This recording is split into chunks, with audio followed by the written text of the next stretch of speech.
I'm sailing up the River Nile to a realm that's existed since the dawn of time.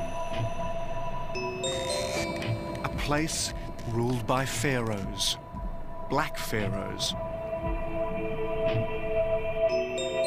But they weren't Egyptian.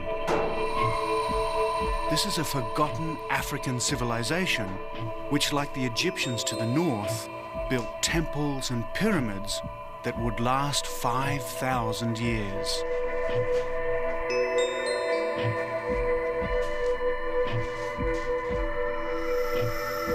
So my journey takes me 1,000 miles up the Nile, deep into a desert where temperatures soar to 120 degrees.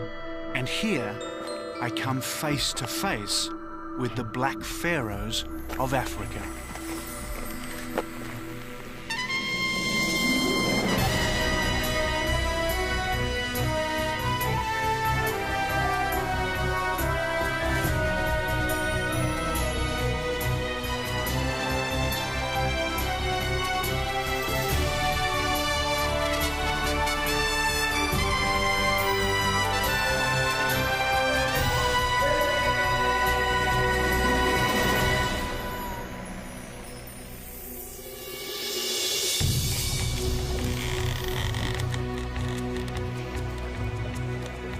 Hello, I'm David Adams, and this is the Sudan.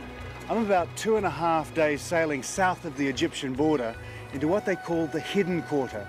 It's the least travelled part of the Great River Nile. From here to Khartoum, Sudan's desert capital, there's 1,000 miles of temples, tombs and fortresses of a culture that once ruled all Egypt herself. As the crow flies, my journey's only 330 miles. But by river, round the great S-bend of the Nile, it's triple that distance, nearer 1,600 kilometres. But first, a little history.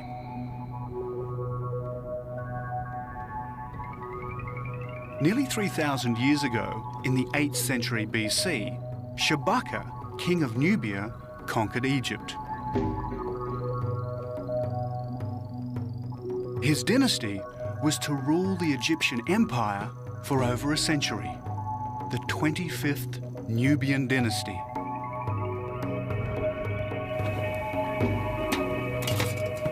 And Shabaka was black. He and his descendants built temples and pyramids and an empire that stretched from Khartoum to Alexandria. It was a civilization that was to span 5,000 years.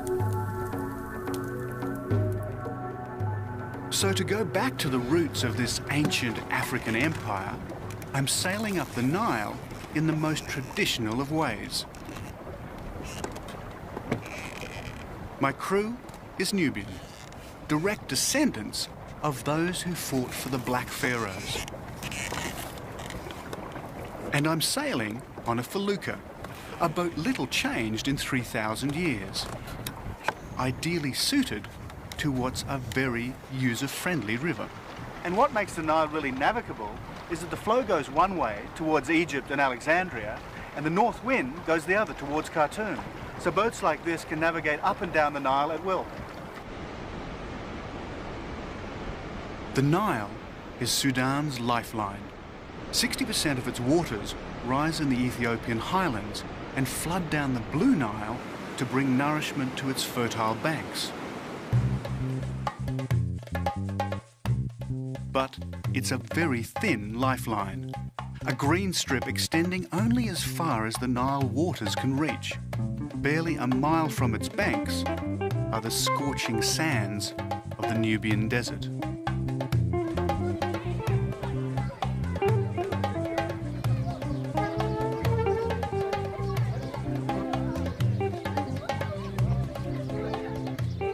Today, the Nubians of Sudan live in mud villages much as they've done for centuries. And I never knew mud could be made so colourful. These walls have become a canvas on which to paint vivid geometric patterns.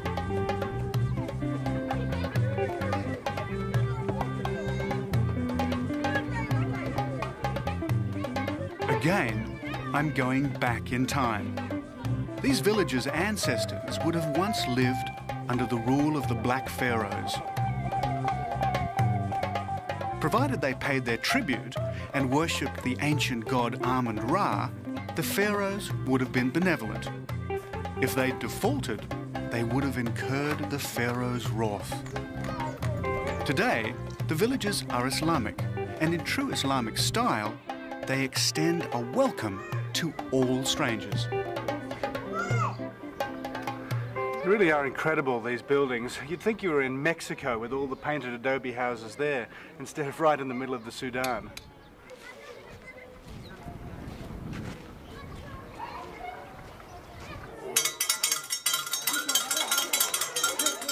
School starts early in the Sudan, at 7 a.m. And as Westerners seldom pass this way, the school teacher grabs his opportunity. He wants me to tell his students about my home country, Australia. أشهر المدن في أستراليا مجاهد Sydney. Sydney? Yeah, Ah, Sydney. yeah, that's where I come from, Sydney. قال وثاني Do they know this one? Yes. This is the, okay, it's got big ears, okay, okay, like that, and a very big tail. Yes.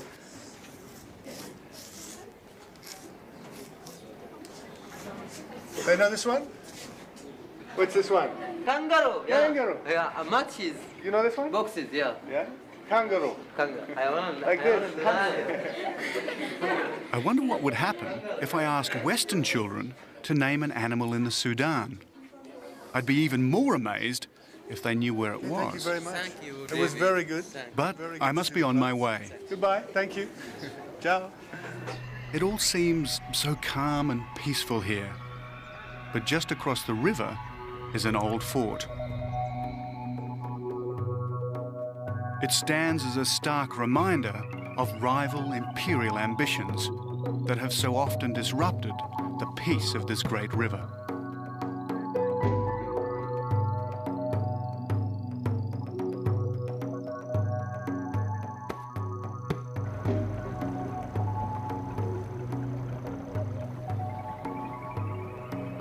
And here's another monument, a temple built by an Egyptian warrior, Amenhotep III, great-great-grandfather of Tutankhamun.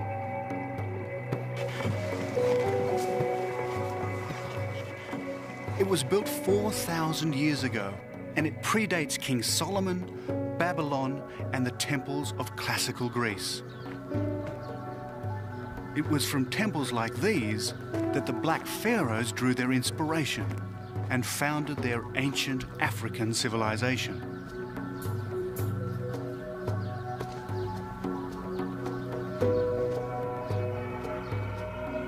Walking amongst these columns and fallen masonry, you can't help but admire the workmanship. They're thousands of years old, yet it seems they were carved yesterday.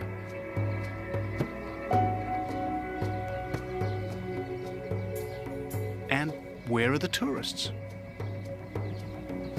If this were a temple in Egypt, it would be crawling with them. But I seem to have it all to myself.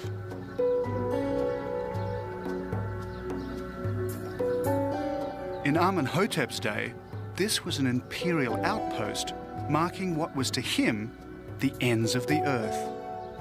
Behind was Egypt, the known world. Beyond was Black Africa and the Nubian province of Kush.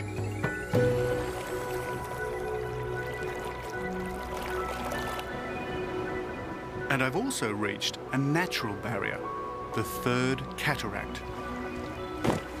One of a series of impassable rapids that hinder all Nile travellers. My felucca can go no further. Salam!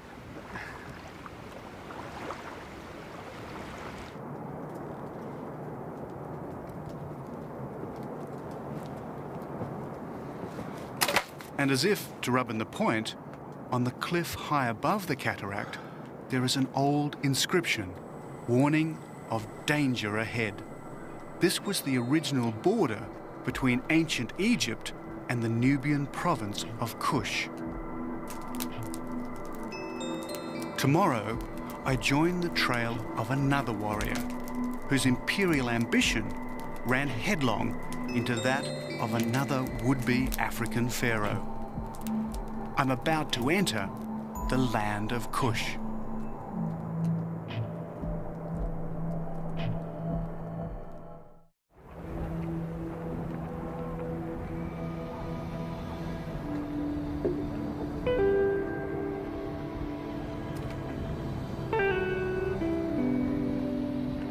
The following day, sunrise is obliterated by a desert storm.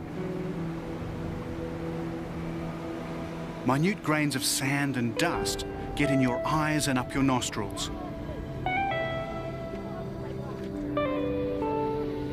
Sandstorms like this are commonplace in the Sudan and most of North Africa, and they don't make a photographer's life any easier. I'm on the Nile on my way to Dongola, where I hope to catch an old steam ferry. In it, I hope to travel to Karima, round the great S-bend of the Nile.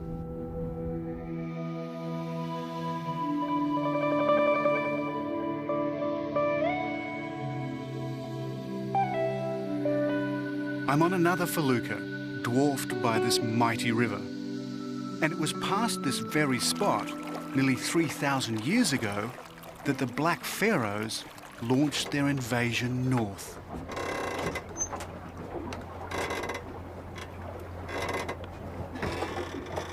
Now wind the clock forward to just over a century ago, and we find that history repeats itself.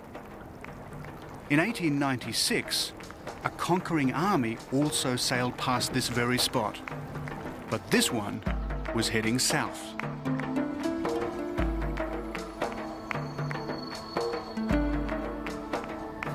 In the 1800s, a man was born near here who believed he was sent by God.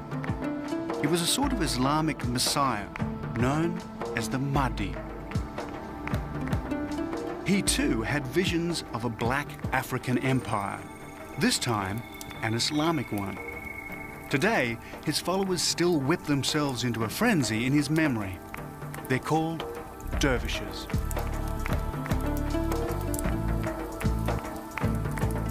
"120 years ago, a dervish army launched a holy war to end British colonial rule.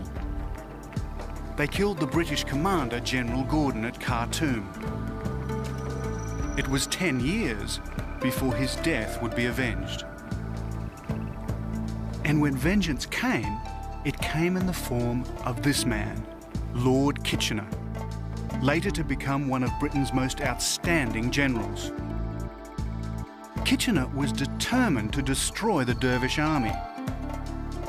And to get at them, he used the River Nile.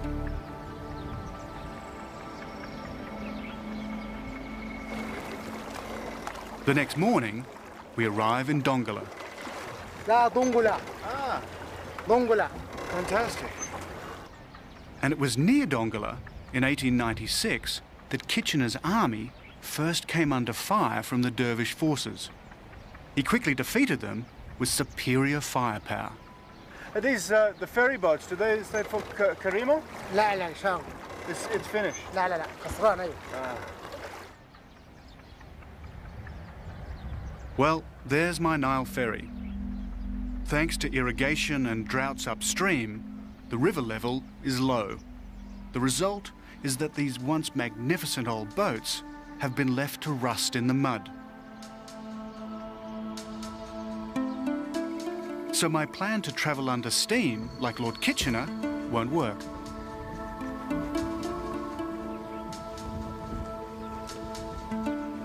It's a riverboat graveyard. This is all that's left of a riverboat culture that grew up along the Nile. It was based on British imperial power, but it was romantic just the same.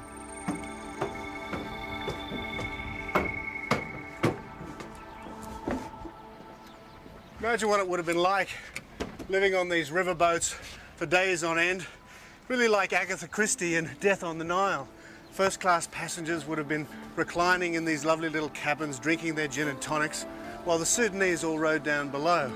It's still about 500 miles down to Khartoum, and it would have been quite a long trip, but in a boat like this, in those days, would have been wonderfully luxurious.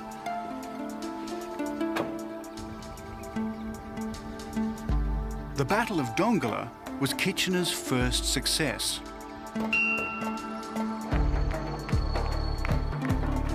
Dongola is famous for its markets, stacked with produce from the Nile. Today, as in 1896, there's enough food to feed an army. And it's in these markets that I meet Ramadan. Ramadan is also bound for Karima. He tells me there's only one way to get there quickly, but it means abandoning the river and going by bus. And so how long does the bus take to get to Karima? 2 days. Yeah? Yeah, they take 2 days and desert and many sand and yeah. But Karima is very beautiful also. Yeah, no, I'm looking forward to it. And Jebel Barka. Jebel Barka, and there is a Puru also. But yeah, and you were stopping in Karima? Yeah, we stop in Karima. Yeah. That's the good news. The bad news is that the bus doesn't leave until the day after tomorrow. So it's 2 days waiting. Yeah, that's waiting. There's not many buses in this country. Yeah, we must wait until that. Go take the tea. Say shukran. The Sudanese are a nation of tea drinkers. So we discuss travel plans over a glass of sweet, minted tea. Is there much to see around Dongola?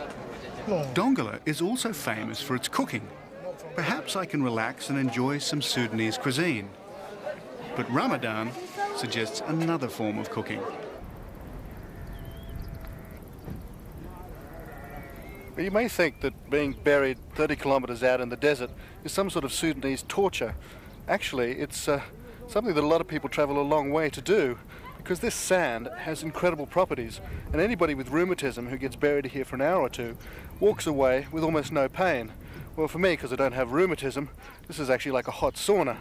Well, probably in an hour or two I'll just be nicely baked, but it actually is very pleasant, I think.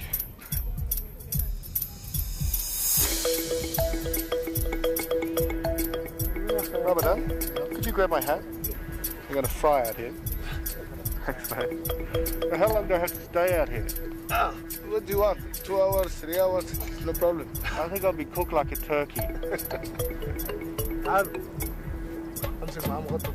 It reminds me of an ancient funereal custom of the Black Pharaohs.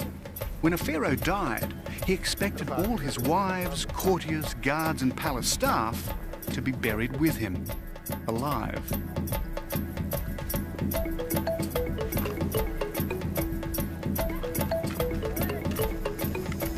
It's getting hot, very hot. Soon I'll be mummified like a pharaoh.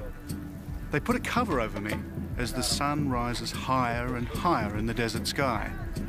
And by now, I seem to have acquired quite an audience. But I can't let them watch me cook forever. We must get back to Dongola.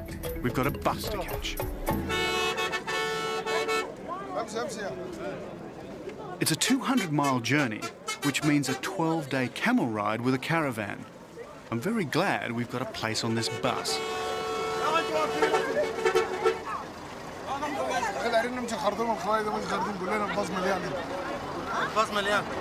The bus is full. Let's go and talk. Yeah, okay, that's fine. Okay. Let's go there. Yeah. There's no room inside, which means we have to sit up on the roof. Not to worry. Up here, it's a dress circle view. Thank you. Very good.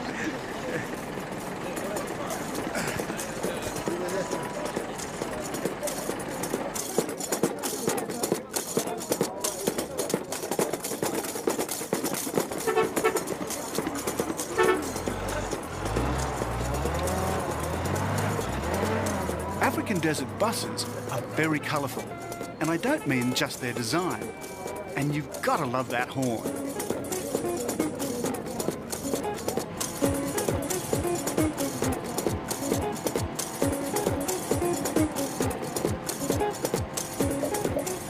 You have something for the wind? No, I have one I can give you. Yeah, good. There is too much wind. You know how can you do it? Yeah, put it on.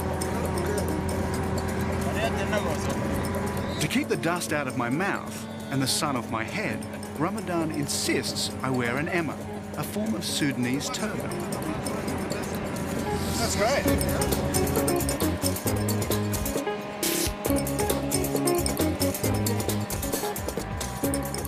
As we hurtle deeper into the desert, my mind goes back to Kitchener's army just over a century ago.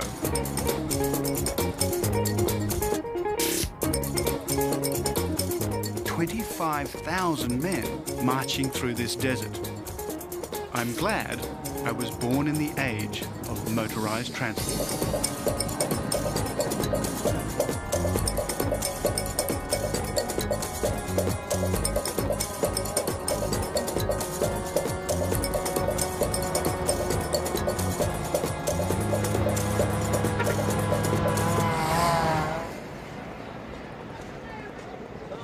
Two days later, dusty and tired, we arrive in the town of Karima. And before we say our goodbyes, Ramadan helps me to find a hotel. So this is the only guest house in town, huh? Yes, this is the Oh, it's fine.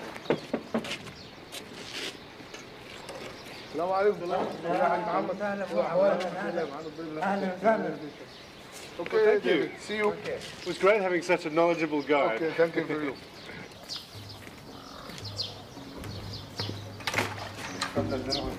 Thank you.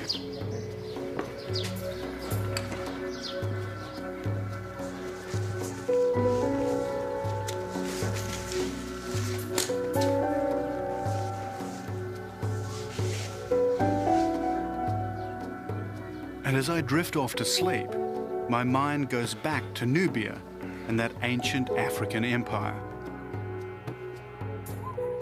I'm about to enter a land of pyramids and temples built by the Black Pharaohs thousands of years ago. This was the place from where they set out to dominate much of the known world. It was also the place where the kings became gods.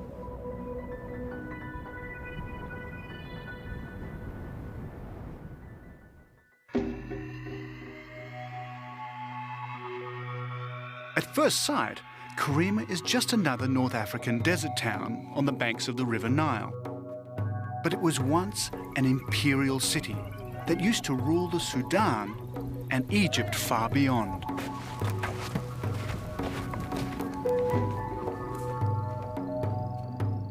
Towering over Karima is Jebel Bakal. At its foot, temples and burial grounds dating back to the days of the Black Pharaohs.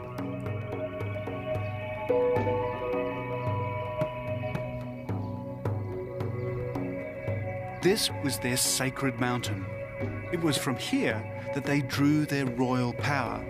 And it was from here, nearly 3,000 years ago, that they launched their conquest of Egypt and beyond.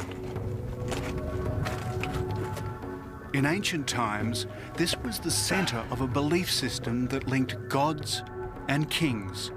It was here they believed heaven and earth were joined.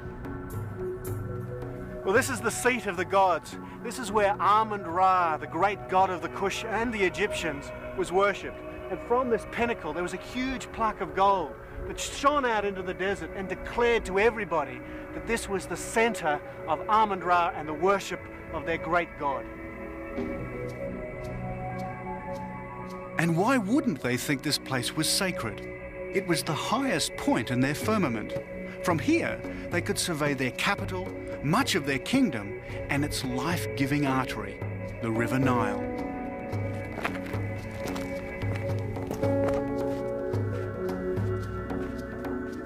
Deep inside the mountain is a secret labyrinth.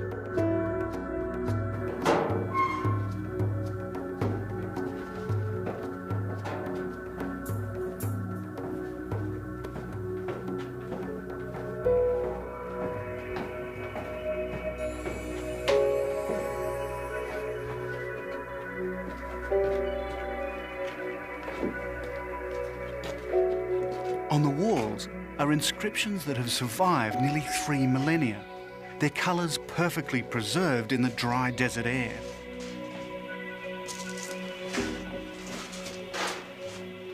Even the most powerful of the black pharaohs feared this place, for here lived the god kings, where monarchs prayed and hoped to become gods themselves. It was their belief in Amun-Ra that inspired their holy war to conquer Egypt.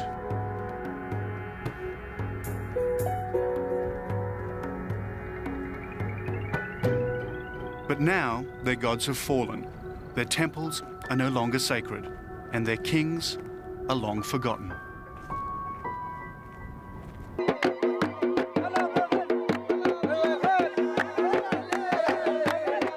Back in town, there's an event on, a wedding. And weddings are the ultimate in Sudanese hospitality. The whole town celebrates. I'm in town, so automatically I'm expected to attend. It would be rude not to.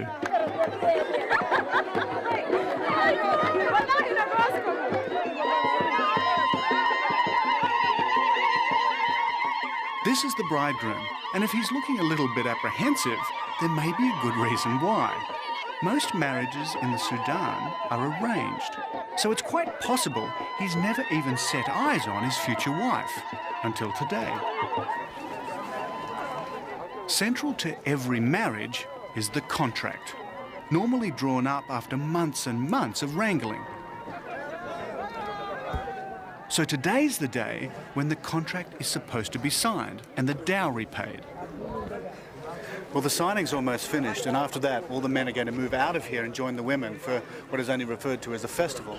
The problem is, they can't find the groom. The celebrant says a prayer. And suddenly, there's the sound of gunfire.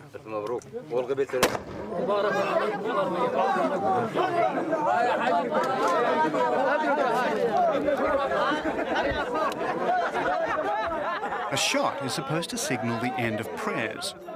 And then there's another shot for the signing of the contract.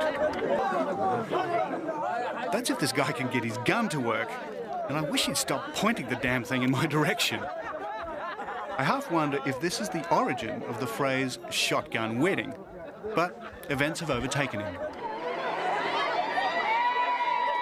They found the bridegroom, but he's about to leave.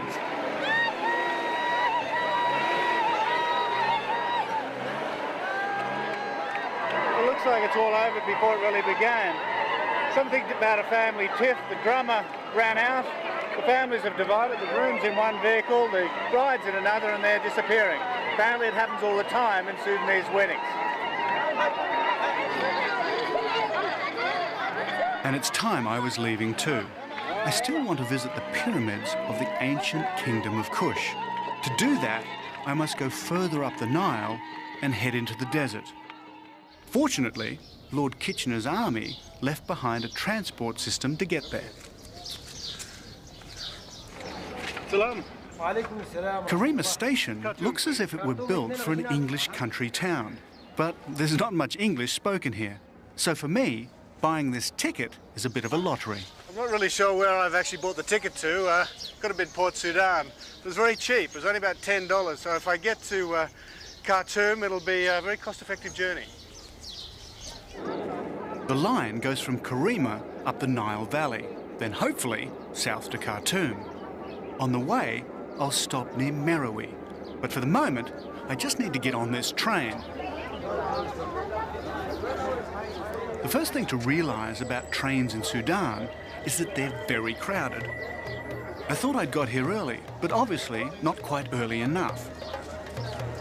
The second thing to learn about them is that they leave on time. At least this one does.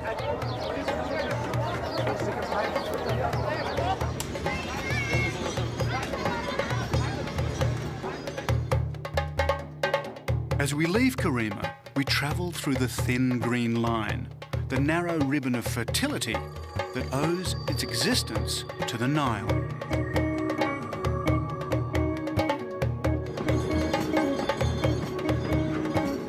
Then, as if to rub home the point, quite suddenly we're in the open desert.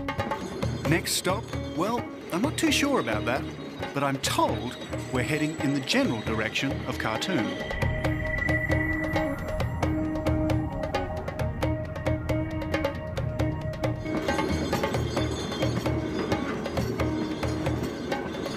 Travelling on these trains, I think it's a lot like India. They're absolutely packed, but it works kind of the same way as the villages. Everybody shares their food, and even though it's a really long trip, and I don't speak much Arabic, it's not a bad way to travel, really.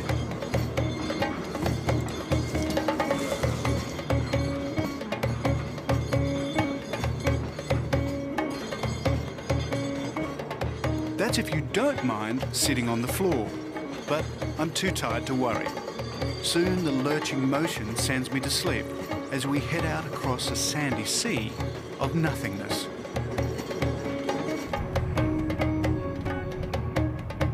But as I was to find out, getting on the train is the easy bit. As I approach the ancient pyramids of the Black Pharaohs, getting off turns out to be a leap into the unknown.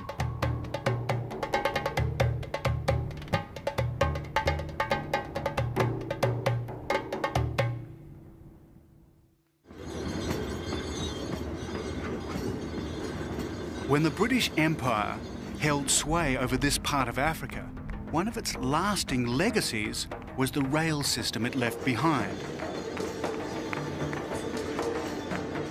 This is the Sudan section of what imperialists like Lord Kitchener hoped would one day become the great Cape Town to Cairo railway.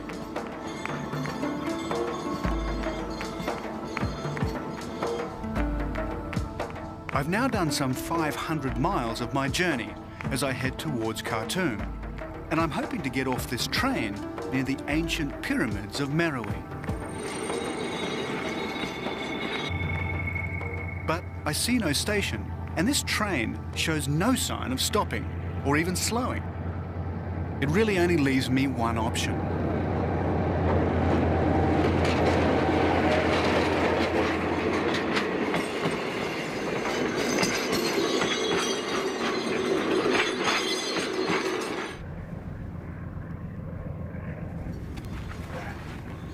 I don't think that was the smartest move in the world. Jumping off trains I don't recommend. Don't know if I actually broken my collarbone, but I've certainly given it a hell of a jar. So we'll just see what happens. But I wouldn't recommend jumping off trains.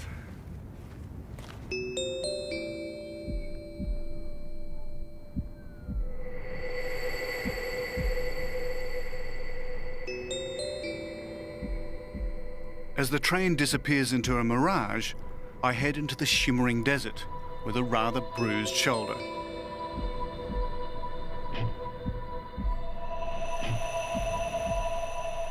On the horizon, my destination, the pyramids of Meroe.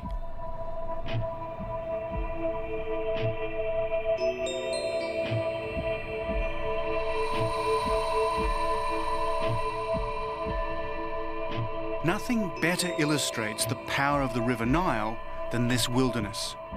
I'm well beyond its irrigating reach in a wasteland ruled only by sun and wind.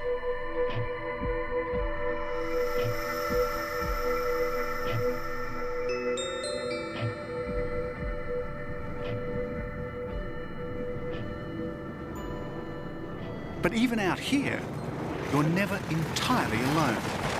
Though I wasn't expecting this. Hey! There. G'day.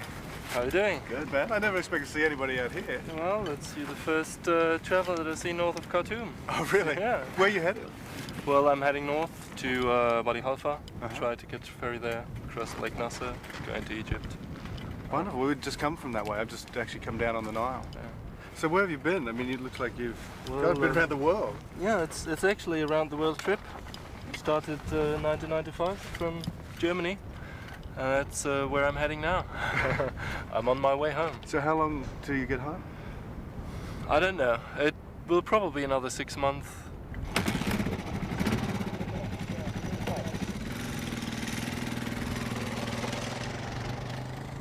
So he heads north, and I continue south.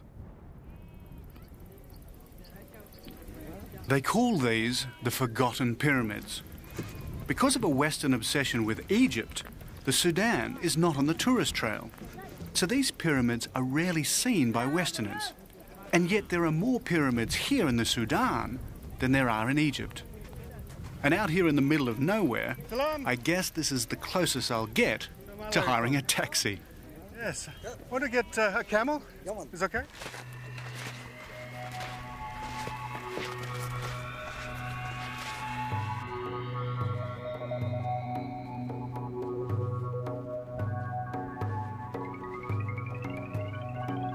In ancient Egyptian terms, these pyramids are relatively new, a mere 2,400 years old.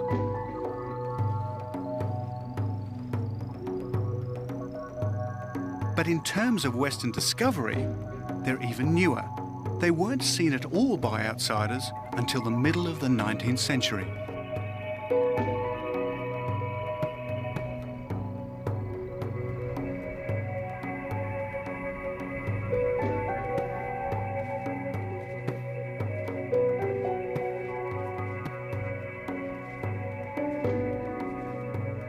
They've never been properly excavated, but they were built by the Black Pharaohs.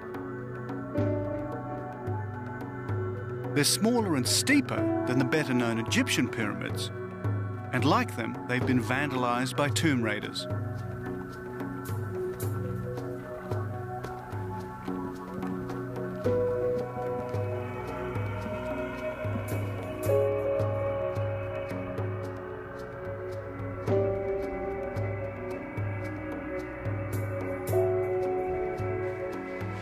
They tell me that 19 kings are buried here, along with 53 queens, countless slaves, attendants, dogs, horses and other animals. And buried with them was gold and precious stones.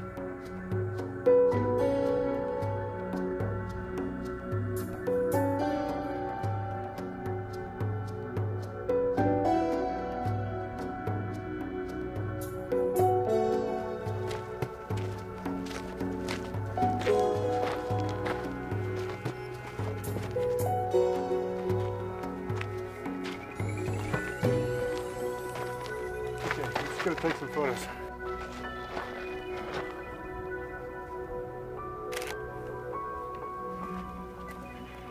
I guess you'd have to say that this would rate as one of the wonders of the world, and it would be more wonderful if all the tops of these pyramids were intact. But what happened in 1836 or so is an Italian treasure hunter came down here and blew the tops off them all, trying to find some gold. And he found gold in one, but by the time he'd pulled it out, all the local people were so angry that he had to flee for his life. Pity they didn't get him. To just stand in a place like this is truly awesome. These monuments stand as testimony to a black African civilization that predated Julius Caesar, Christianity, and Alexander the Great. But its inspiration came from much earlier, 4000 BC, from the very dawn of civilization itself. Its culture became its own, its carving, its hieroglyphics, its architectural style. And after the 25th dynasty, it was to last another 1,000 years, only to be eclipsed by the arrival of Islam in 650 AD. But as I gaze at these ruined walls, I see graffiti of a more recent age, the scratchings of adventurers and Europeans. Once more, I'm on the trail of Kitchener's army as he marched relentlessly on Khartoum.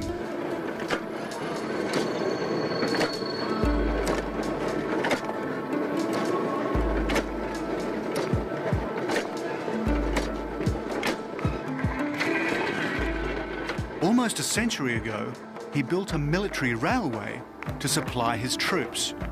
This is part of that line.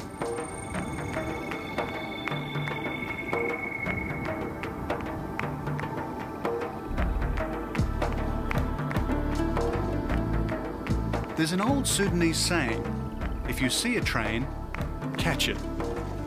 They also say that if you hail a passing train, it will stop for you. And while this isn't exactly a train, it'll do. But it's going a lot faster than it looks. I think they're trying to tell me that they can't stop. If I want a lift, I'll have to jump.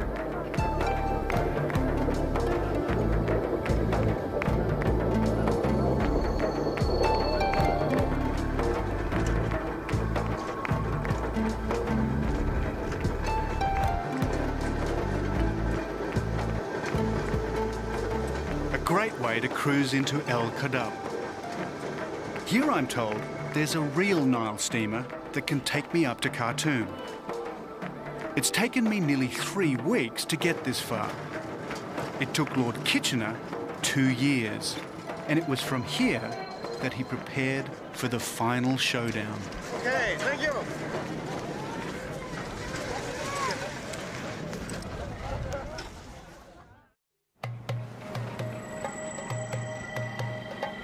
At last, I get my chance to ride an old Sudanese Nile ferry. And what a wonderful way to travel down Africa's longest river. In 1898, it's how Lord Kitchener would have entered the city. And it's how I entered the city a century later. Back in 1898, a boat like this would have been bristling with guns. Kitchener used a flotilla of them to bombard Khartoum. And these guys' forebears would have been on the receiving end, pawns in a great political game beyond their control.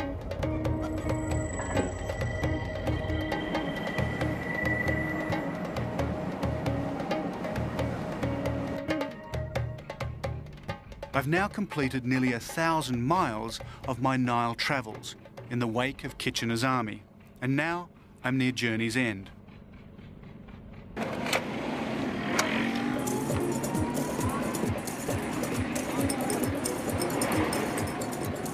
I want to make a small detour to witness a very special event.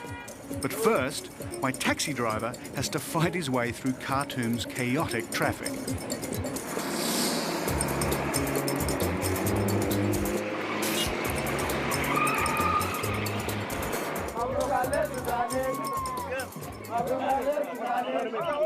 It's grand final day for a wrestling contest.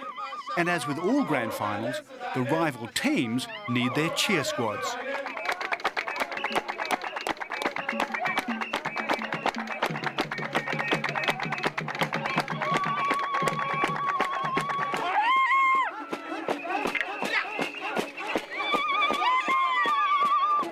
These are the legendary Nuba wrestlers.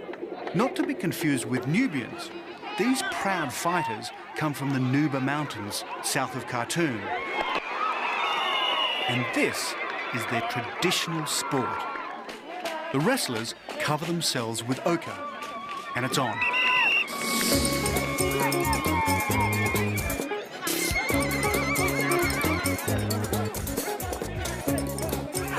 The rules are simple. Make your challenge, then try to throw your opponent on the ground. It's an endless cycle of challenge, wrestle, throw. While the cheer squads show no sign of losing voice.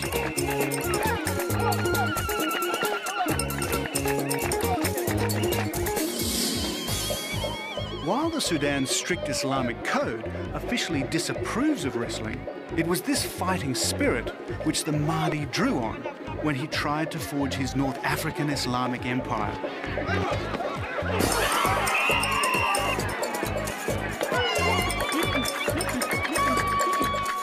And it was this fighting spirit that took the British by surprise over a century ago. The final showdown came at the Battle of Omdurman.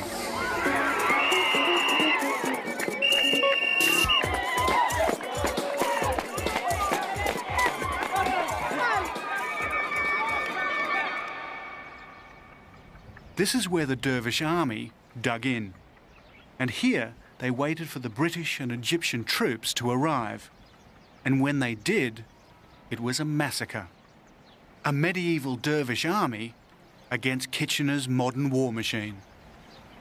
Can you imagine what it would have been like manning these defences for months and months on end while this enormous army advanced from the north? And then when it did arrive and Kitchener sailed his boat up the Nile and fired the first shot on the Mahdi's tomb, it was hardly Britain's finest hour.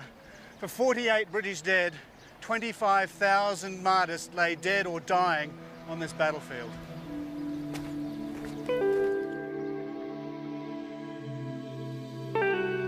The Battle of Omdurman was a slaughter. Spears and daggers were no match for the British artillery. It was at Omdurman that a new weapon would come into its own: the machine gun.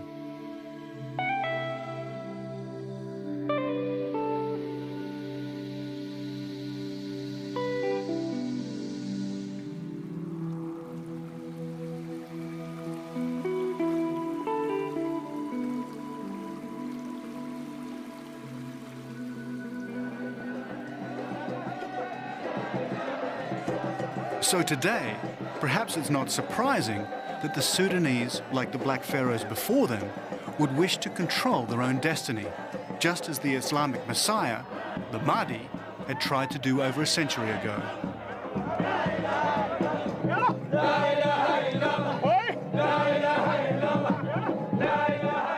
Every Friday at sundown, the descendants of the Dervish army come together. This was how they prepared for battle. Today, it's how they make contact with God. And as the word dervish means poor man, that's how they turn out. Some even wearing clothes made from rags.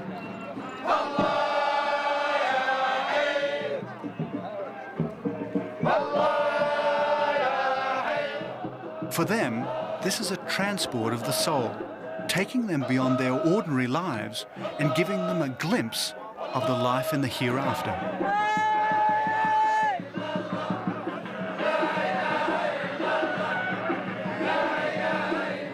And as they fall into a trance from the ecstasy of the dance, I wonder if they're drawing on an earlier tradition. One day, they believe, another Messiah, another Mahdi, will be sent by God.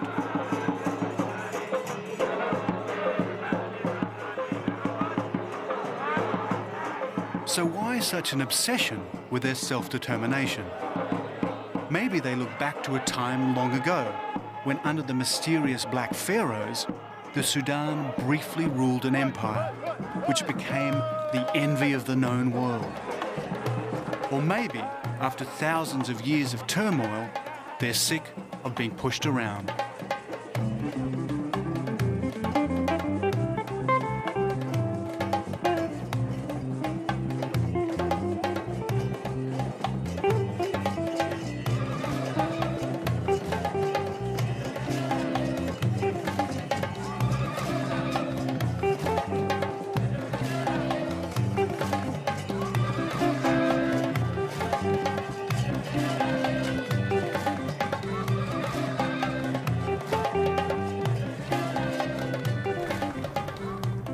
As I head back down the river of life, I realize there's one reason for all of this, one cause of all their sorrows and joys, and I'm sailing on it.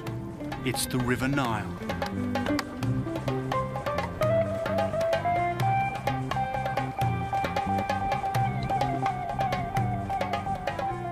So I'll leave you with the words of a young British Army officer who fought at the Battle of Omdurman. His name was Winston Churchill, and he wrote of the Nile, "It is the life of this land through which it flows.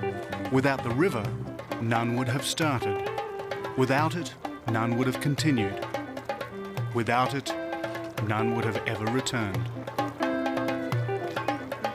They say that if you drink from the Nile, you'll return.